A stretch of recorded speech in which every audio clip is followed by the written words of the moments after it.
Hello students, welcome back to our YouTube channel Adhunik digital classes.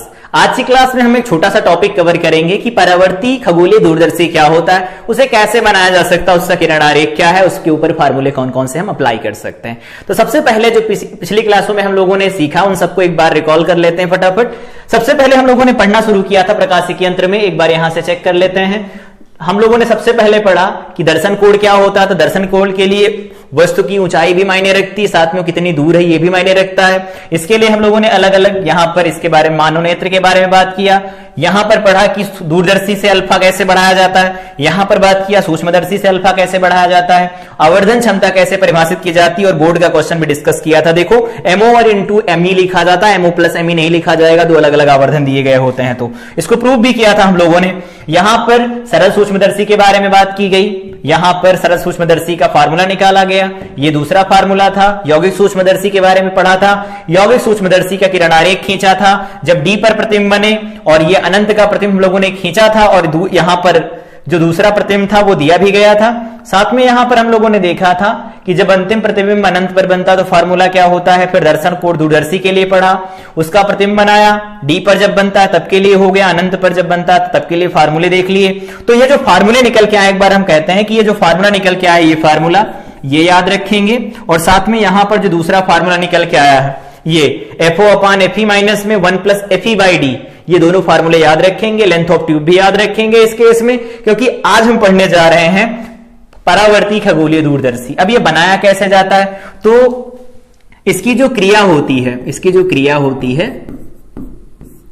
वो किसके ऊपर आधारित है, परावर्तन के नियम पर आधारित है।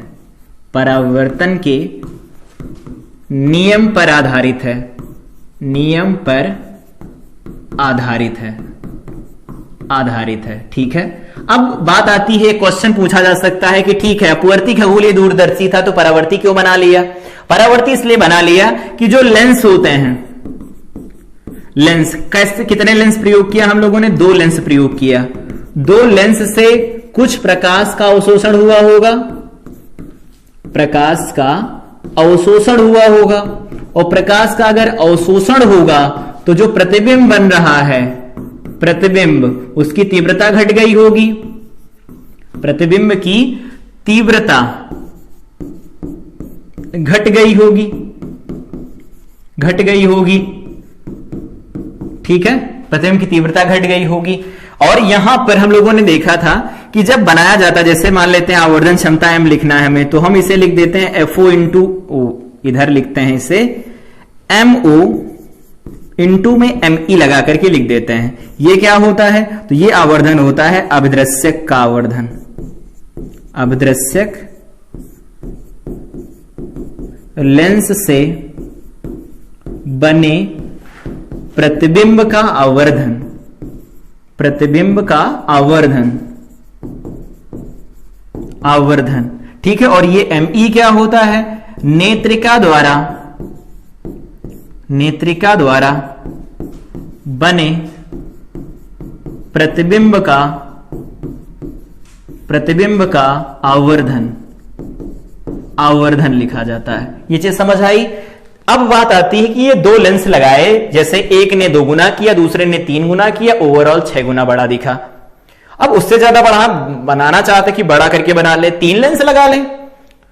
एक ने 10 गुना किया, दूसरे ने 20 गुना किया, अगले ने 50 गुना किया, फिर फाइनल कितना गुना हो गया ये देखें। ऐसा नहीं कर सकते हम, क्यों, क्योंकि जितने ज्यादा लेंस हम प्रयोग करेंगे उतना ज्यादा वो प्रकाश का अवशोषण करवाएंगे, और फाइनली जो इमेज बनेगी वो डल मिलेगी, धुंधली दिखाई देगी या स्पष्ट दिखाई देगी।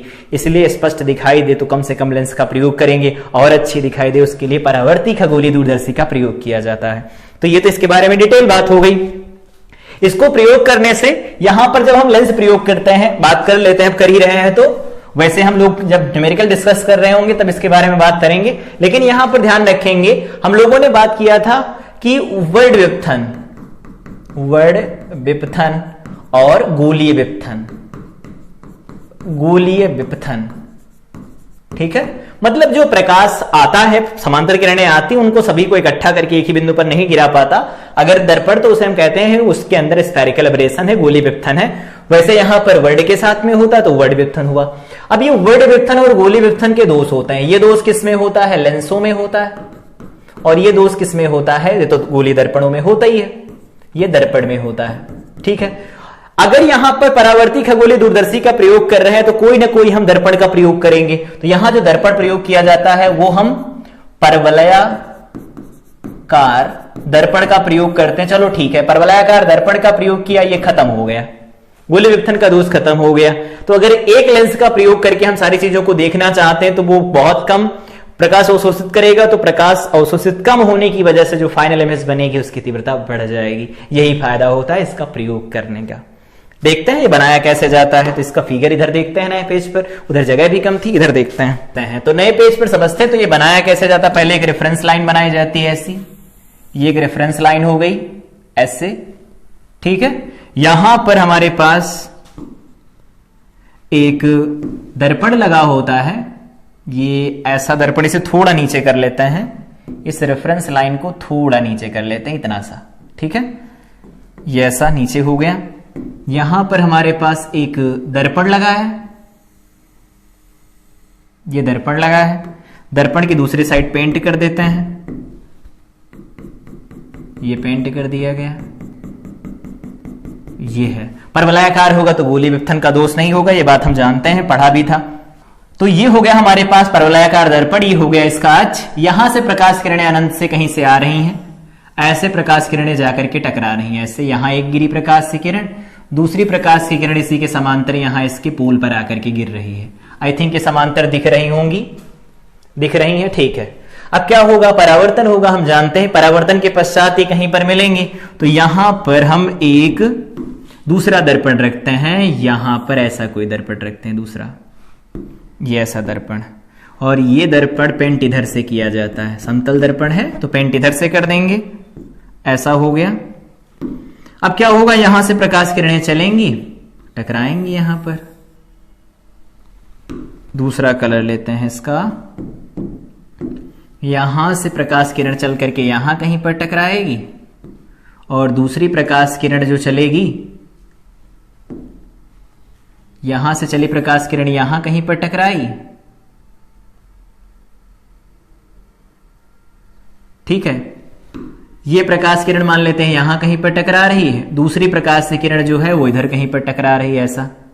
जितने कोण पर आई उतनी कोण पर जाना पड़ेगा, परावर्तन के नियम का तो पालन करना ही होगा ना इनको। ऐसा हो गया, यहां पर आई टकराई, ये यहां टकराई आकर के, इधर से प्रकाश किरणें आ रही थी, ये इधर से प्रकाश किरणें आ रही थी।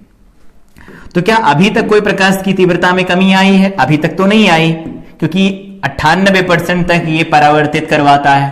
तो यहां कहीं पर ये वस्तु रखी गई थी, मान लेते हैं ऐसे, हवा में अनंत पर रखी है ना वस्तु, तो यहां कहीं पर वस्तु रखी गई थी। नाम लिखना चाहे तो लिख देते हैं, ए बी है ये।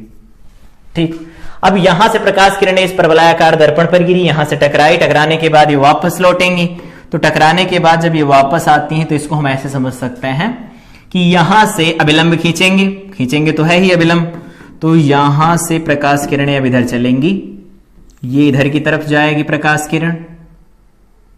ठीक है, और दूसरी प्रकाश किरण इधर जाकर के इधर गिरेगी, दोनों अलग अलग गिरेंगी। और जहां ये गिरती है वहां पर एक और कुछ लगाया जाता है, यहां पर कुछ इस तरह का हमारे पास एक आई पीस लगा होता है, जिसे हम नेत्रिका कहते हैं। नेत्रिका यहां पर उत्तल लेंस होता है, ऐसा नहीं कि दोनों दोनों दर्पण होते हैं, ये ऐसा हो गया। अब करेंगे क्या? देखो, हम जानते हैं ये क्या करते हैं, जो भी यहां पर ये नेत्रिका लिख लेते हैं, इधर ये हमारे पास नेत्रिका दिया गया है, और ये हमारे पास यहां पर अभिदृश्यक दिया गया है। हम जानते हैं अभिदृश्यक किसे कहा जाता है? जो वस्तु को फेस करता है, अभिदृश्यक है। और ये नेत्रिका हो गया, यहां पर दर्पण का काम कर रहा है वो।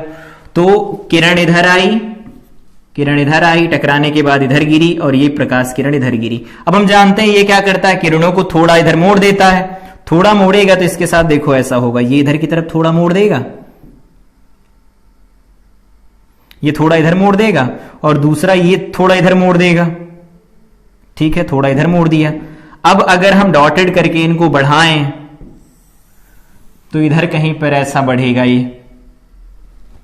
ठीक है, और इसको भी अगर इधर की तरफ बढ़ाएं हम, तो मान लेते हैं यहां कहीं पर बढ़ता हुआ ये मिल रहा है। एक बार इसे थोड़ा ठीक कर लेते हैं, यहां कहीं पर इसको इधर जाना चाहिए था,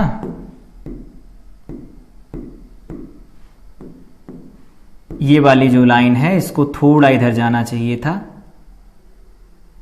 ऐसा इधर जाना चाहिए था इसको। अब ये इधर की तरफ थोड़ा मुड़ गई ऐसे,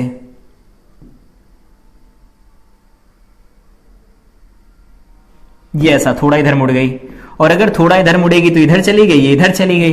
इनको अगर पीछे की तरफ देखा जाए, मान लेते हैं यहां कहीं पर आंख है, ये इसे देख रही है। अब ये आंख हमारी अगर इससे देखेगी तो यहां से लगेगा, यहां से आ रही है ये, यहां कहीं पर बनेगा, तो इसका भी अच्छे खींच दो, इसका भी अच्छे खींच देते हैं हम इधर कहीं पर। मान लेते हैं ये इसका अच्छे खींचा गया कुछ इस तरह से, ये अच्छे खींचा गया, तो इसका प्रतिबिंब बनेगा, आभासी तो बन रहा है, प्रतिबिंब आभासी रूप में तो बनेगा ही। ये ऐसा प्रतिबिंब बन गया इसका आभासी रूप में, ये आभासी रूप में इसका प्रतिबिंब बन जाएगा। ये देखो प्रतिबिंब बन गया। तो हमारे पास ए वस्तु यहां थी, इसकी वजह से यहां पर ऐसा हुआ, ये फाइनल इमेज बनी है A dash B dash. Final image यहां कहीं पर हमें मिलेगी। एक और इमेज मिल रही थी, देखा हो, ये देखो यहां पर ये वाली किरण आई, ये वाली किरण आई, इन दोनों ने यहां पर कट किया, तो एक इमेज हमें यहां पर मिल रही है, देखो इस वाली जगह पर। तो ये हमारे पास ए डैश, ये बी डैश मिलेगा, A double dash B double dash मिलेगा। तो एक छोटी सी इमेज यहां मिलेगी, देखो वैसे होती बड़ी है, उतनी बड़ी नहीं होती, थोड़ी बड़ी होती है, लेकिन जब इस नेत्रिका से पास करती हैं प्रकाश की किरणें तो ये इनको बहुत बड़ा बना देता है, और यहां पर जो प्रतिबिंब बनता है वो चमकीला बनता है। चमकीला बनता है मतलब तीव्रता ज्यादा होती है, और तीव्रता ज्यादा होने का सीधा एक मतलब होता है क्या, कि तीव्रता ज्यादा तब होगी जब ये अवशोषण कम करे। यहां पर एक ही लेंस से अवशोषण कम होता है, और इससे पहले वाले जो हम लोगों ने पढ़े थे, यहां पर देखो, यहां पर दो दो लेंस लगे हैं, ये अवशोषण कुछ कराएगा, कुछ ये अवशोषण कराएगा। फाइनली जो इमेज मिलेगी, यहां पर जो फाइनल इमेज मिल रही थी ये वाली A double dash B double dash, उसकी तीव्रता पहले की तुलना में कम हो जाती है। लेकिन यहां पर तो परावर्तक सतह है ये, तो परावर्तक सतह होने के साथ हम ये देख सकते हैं जो भी प्रतिबिंब बनेगा वो चमकीला बनेगा। यहां पर वर्ण विपथन का दोष नहीं होगा इसके अंदर, तो क्रोमेटिक एब्रेशन इसके अंदर नहीं होगा। साथ में यहां पर ये जो दर्पण लिया गया है, ये दर्पण कैसा है, परवलयाकार। अवतल भी ले सकते हैं, लेकिन परवलयाकार लेते तो उसके अंदर हमारे पास गोली विपथन का दोष नहीं होता, और वर्ण विपथन का दोष यहां पर कम उत्पन्न होगा। उस केस में ये जो प्रतिबिंब बनेगा चमकीला बनेगा, और चीजें हमें स्पष्ट दिखाई देंगी। तो ये कंप्लीट थियरी थी, जिसमें हम लोगों ने अलग अलग क्लास में सेपरेट डेरिवेशन कर लिए। इसका फार्मूला अगर याद रखना चाहे तो फार्मूला यहां पर लिखा गया है, एक बार देख सकते हैं उसे। यहां पर देखो फार्मूला लिखा गया है, जो पहले फार्मूले आए थे वही फार्मूले यहां काम करेंगे। m की value minus F O upon F E 1 plus F E by D थी, और दूसरे केस में यहां पर लिखना चाहे तो लिख ही लेते हैं, इधर एक नया पेज लगा करके लिख सकते हैं। क्या होगा, डी पर जब बनता है प्रतिबिंब तो उस केस में क्या लिखा जाता है, m is equal to minus F O upon F E 1 plus F E by D लिखा जाता है। इस केस में जो लेंथ लिखी जाती है उसे लिखते हैं वीओ प्लस यूई, और हम जानते हैं चूंकि, एक मिनट, चूंकि जो यूई लिखा जाता है वो क्या लिखते हैं, F E into D divided by में एफ ई प्लस डी लिखा जाता है, ये आता है। तो ये तो लेंथ ऑफ ट्यूब हो गया, और ये हमारे पास आवर्धन हो गया। अनंत पर बने, लिख लेते हैं, अनंत पर बने तो उस केस में जो एम लिखा जाता वो क्या आया था, माइनस एफ ओ बटा एफ ई आया था, और इस केस में लेंथ जो निकल के आई थी F O plus F E निकल के आई थी। ये फार्मूले हमारे पास याद होने चाहिए। तो ये सारी फार्मूले हो गए। इसको बनाया कैसे जाता है, तो आई थिंक ये समझ में आया होगा कि इसकी संरचना कैसे होती है, और ये बेहतर कैसे होता है अपवर्ती खगोलीय दूरदर्शी से। तो सारी चीजें समझ में आई होंगी। तो इस कंप्लीट क्लास को तब तक रिवाइज करें। अगली क्लास में इसके आंकिक प्रश्न, प्रिज्म के आंकिक प्रश्न और अपवर्तन के सारे आंकिक प्रश्नों का डिस्कशन एक साथ किया जाएगा। तो थियरी को कंप्लीट करके आएंगे। मिलते हैं अगली क्लास में। Till then I wish you all the best.